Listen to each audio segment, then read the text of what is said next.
अजीज दोस्तों नमस्कार। अजीज दोस्तों, पाकिस्तान से खबर आई है, कितनी कंफर्म है ये अभी तक पता नहीं चला, लेकिन है बड़ी मतलब डराने वाली खबर है कि दो यूट्यूबर हैं, सना अहमद और शोएब चौधरी।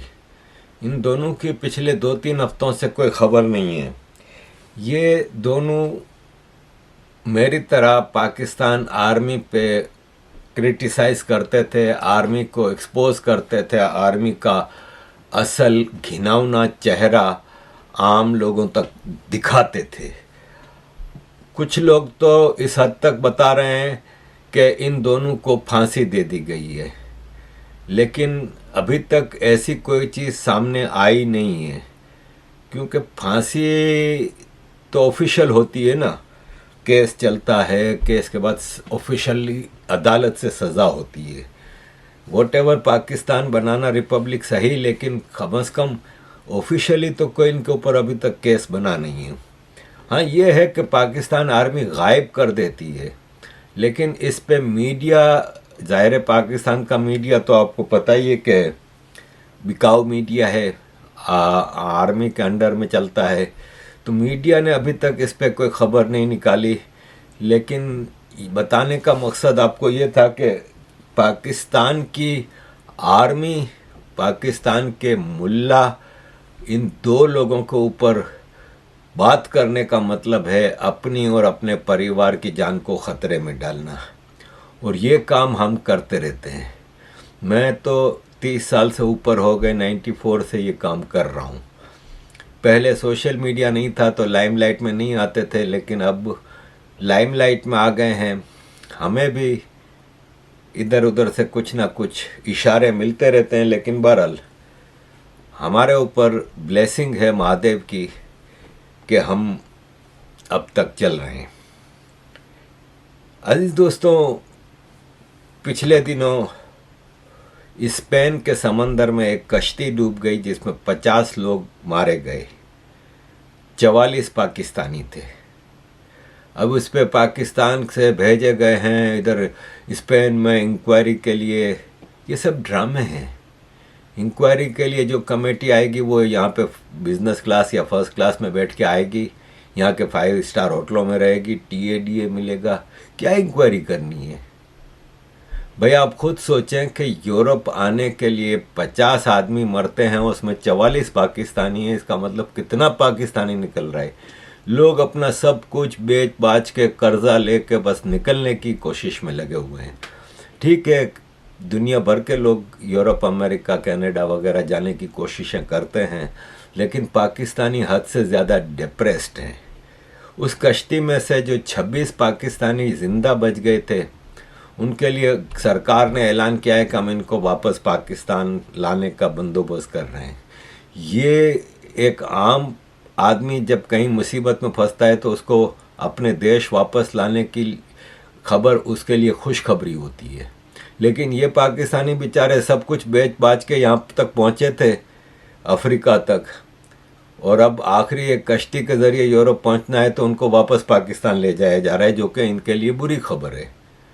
तो अजीज़ दोस्तों, ये एक बहुत बड़ा मसला है। पाकिस्तान एक ऐसा देश बन गया है कि जहाँ पे सिवाय अमीर लोगों के या आर्मी और उसके हरकारों के अलावा और कोई पाकिस्तान में अब रहने को तैयार नहीं है, क्योंकि वो मुल्क रहने जैसा रहा नहीं है।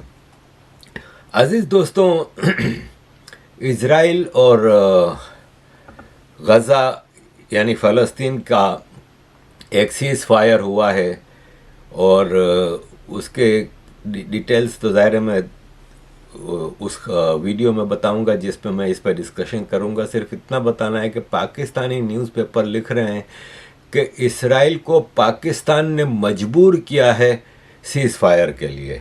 इसराइल पाकिस्तान के दबाव पे सीज़ फायर करने पे मजबूर हुआ है। ये फॉरेन अफेयर्स के एक्स सेक्रेटरी जलील ने कहा है। अब आप देखें इनकी औकात क्या है। इनकी औकात क्या है कि इसराइल इनके दबाव पे सीज फायर कर रहा है। अजीज दोस्तों, मेन खबर की तरफ आते हैं। मेन खबर यह है कि पाकिस्तान में इमरान खान को ऑफिशियली अदालत से 14 साल की सज़ा हुई है करप्शन केस में, और उसकी बीवी को 7 साल की सज़ा। ये करप्शन का केस नॉर्मली बना इसलिए है कि मलिक रियाज बहरिया टाउन का जो आर्मी का टाउट है, जो रिचेस्ट पर्सन इन पाकिस्तान है अनऑफिशियली, जो कहता है खुल के अपने इंटरव्यूज़ में कि मैं रिश्वत देता हूं क्योंकि पाकिस्तान में रिश्वत ही चलती है। आर्मी की अलॉटेड ज़मीनों पे ये अपने बहरिया टाउन और हाउसिंग कॉलोनीज़ बनाता है। उसकी रकम 190 मिलियन पाउंड यूके में पकड़ी गई थी, और यूके की अदालत ने वो रकम पाकिस्तान को दी थी। उस वक्त प्रधानमंत्री इमरान खान था, और इमरान खान ने वो रकम वापस मलिक रियाज को दे दी, और उसके बदले में इसको ज़मीन दी गई थी, प्लॉट दिए गए थे इसको और इसकी बीवी को। ये सीधा सीधा एक करप्शन का केस है। ये कहता है कि मैंने वो ज़मीन अल कादिर यूनिवर्सिटी के लिए ली थी, जिसमें मतलब ये एक मदरसा यूनिवर्सिटी थी। जो इस ज़ाहिर इमरान खान आया था तो इसने आते ही पहला काम ये किया था कि जितना भी स्कूल का सिलेबस था उसको मदरसा सिलेबस बना दिया था। और अल कादिर यूनिवर्सिटी प्योरली इस्लामिक मदरसा की यूनिवर्सिटी थी। लेकिन मुफ्ती तकी उस्मानी का परसों फतवा आया है कि रिश्वत और हराम के पैसे पे बनाई गई कोई भी मदरसा इल्लीगल हराम है। तो तुमने किसी भी मकसद के लिए रिश्वत ली, रिश्वत इज़ रिश्वत, चाहे तुम कह रहे हो कि बहुत अच्छे काम के लिए ली, लेकिन इट इज़ रिश्वत।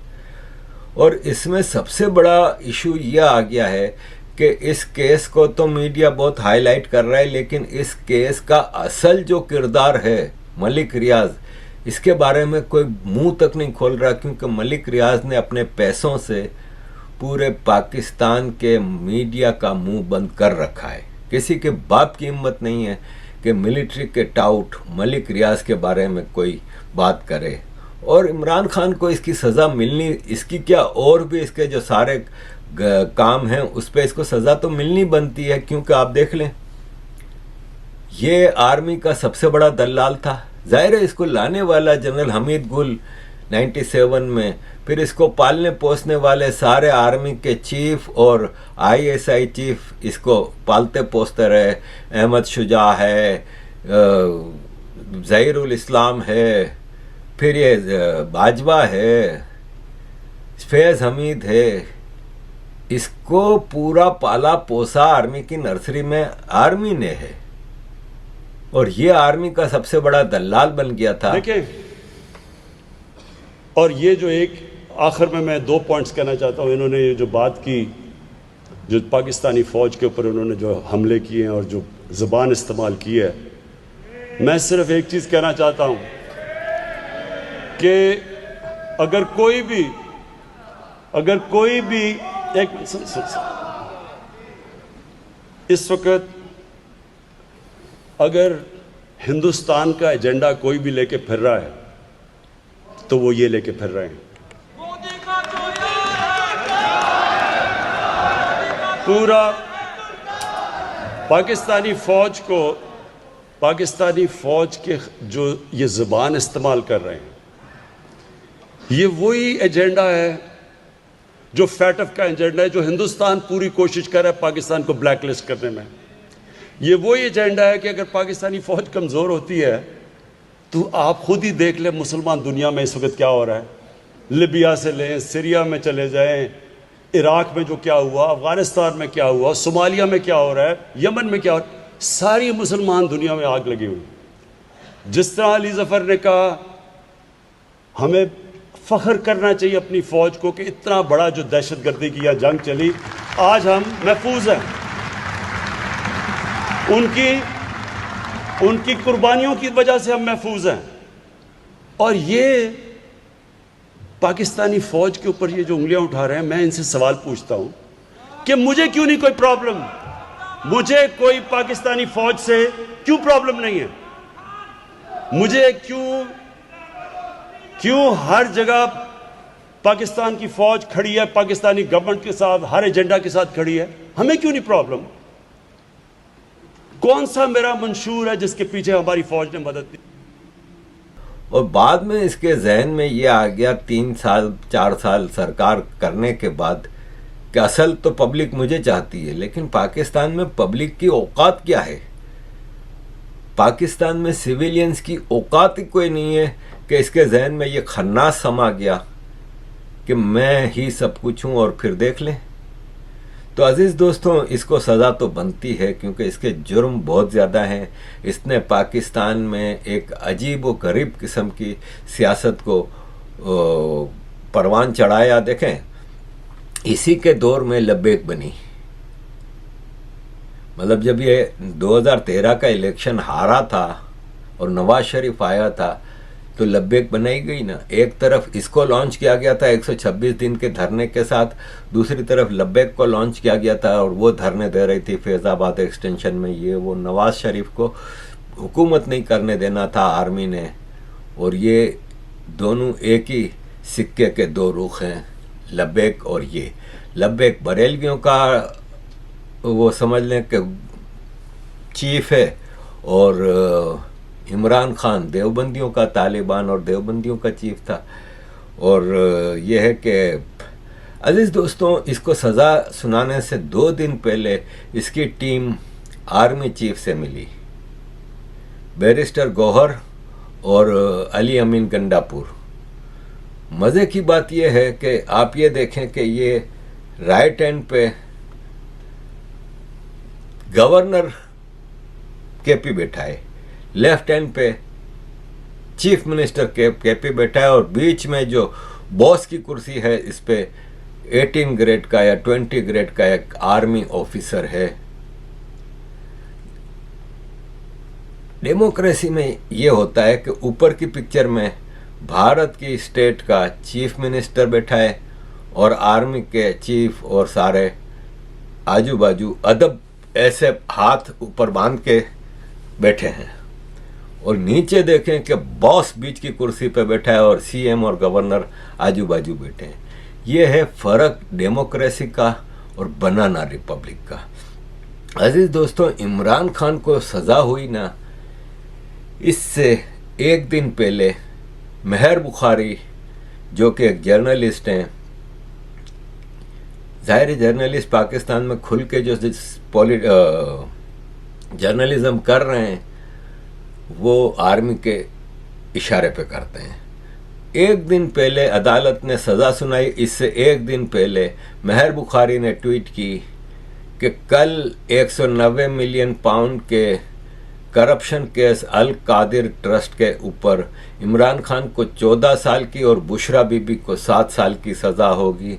एक और आर्मी की टट्टू जर्नलिस्ट गरीदा फारूकी ने भी एक दिन पहले ट्वीट की थी कि कल 190 मिलियन पाउंड केस में 14 साल और 7 साल की सज़ा होगी। सवाल यह है कि अदालत ने तो फैसला सुनाया नहीं था। अदालत का फैसला एक दिन पहले जर्नलिस्टों के पास कैसे पहुंच गया?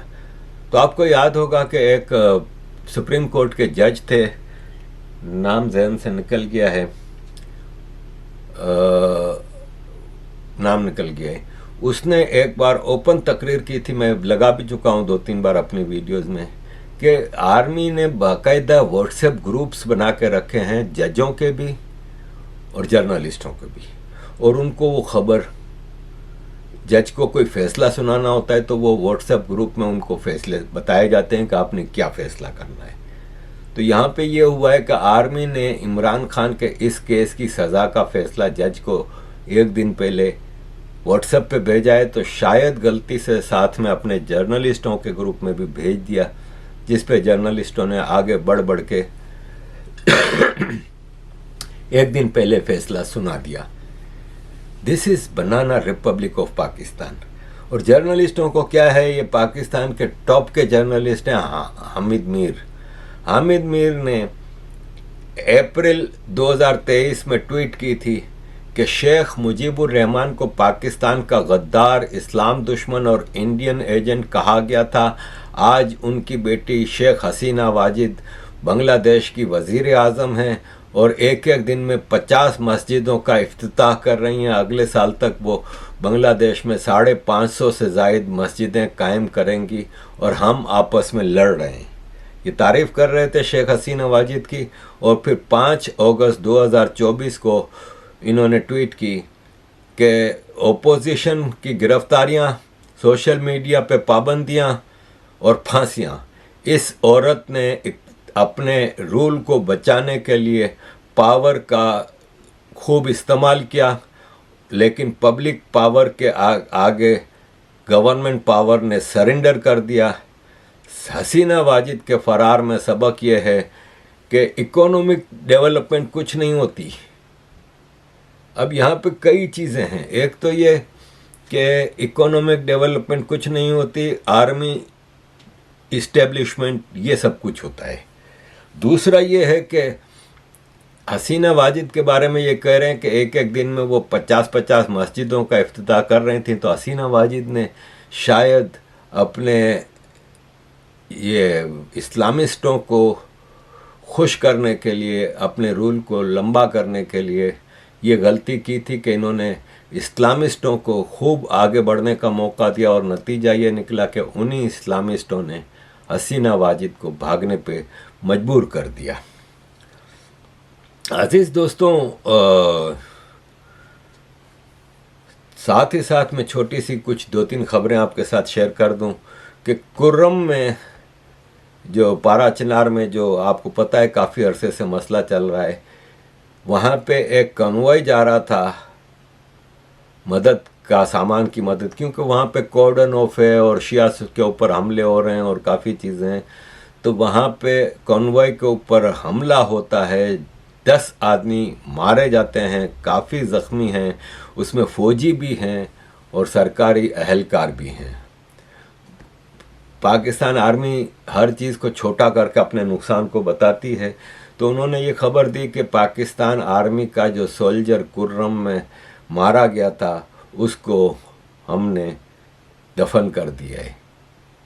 एक फौजी तो गया नहीं होगा ना, ये बुज़दिल क्या केपी में एक जाएगा क्या? कितने मारे गए होंगे।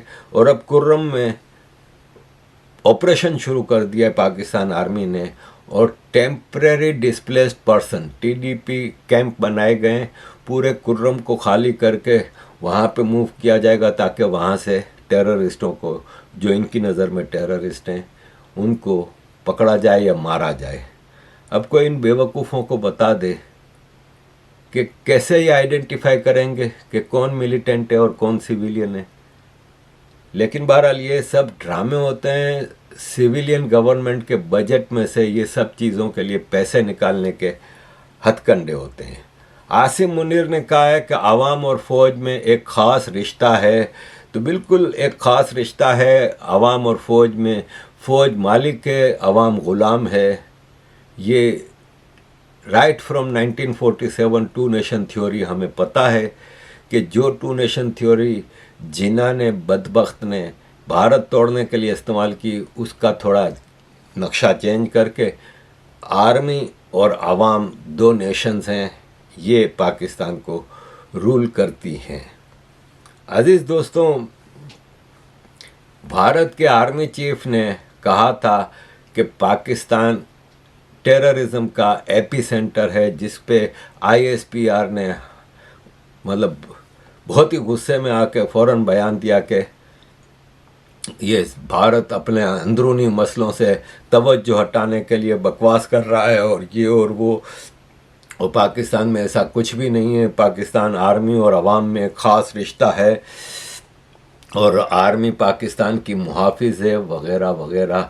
और एंड पे मैं ये बता दूं कि ISI, मिलिट्री इंटेलिजेंस और रेंजर्स ने इलेक्ट्रिसिटी चोरी के लिए अपने यूनिट्स बनाए।